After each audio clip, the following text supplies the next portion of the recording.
सोनाली ब्लॉगमध्ये या यूट्यूब फॅमिलीचं स्वागत आहे। माझ्या यूट्यूब फॅमिलीला माझा नमस्कार। आणि आज आपण रक्षाबंधन विशेष ओल्या नारळाची बर्फी करूया। चला पुढे स्किप न करता रेसिपी पहा।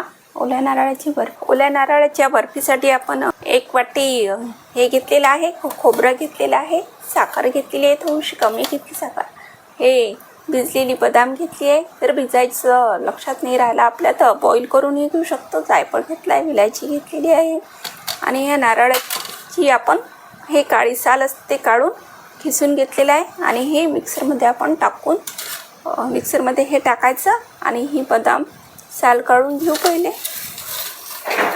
आपण हे तूप घेतलेलं आहे आणि हे ओलं खोबरं आणि बदाम ओली हे आपण मिक्सरमधून काढून घेतलेले आणि हे छानपैकी परतून घेऊया।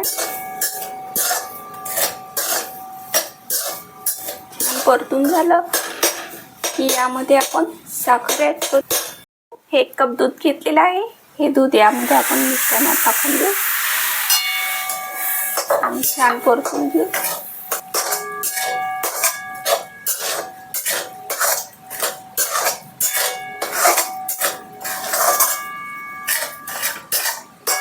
जाड्या गुळाची कढई घ्यायची आहे, नाही तर आपण पातळ गुळाची कढई घेतली तिथे त्याला लागू शकते आणि करपू पण शकते आपली बर्फी। म्हणून मी माझ्याकडे हीच होती जाड्या गुळाची कढई आणि ही घेतली मी। आता यामध्ये आपण साखर ॲड करू।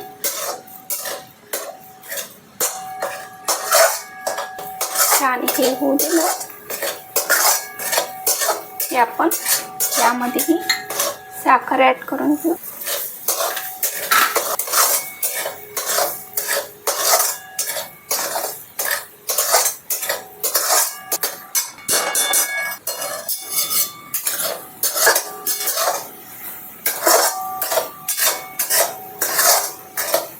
पूर्ण साखर त्याला पाक येईपर्यंत एवढंच राहायचे आहे आपल्याला मिश्रण आणि नंतर ताटाला तूप लावून त्यामध्ये टाकून घ्यायचे।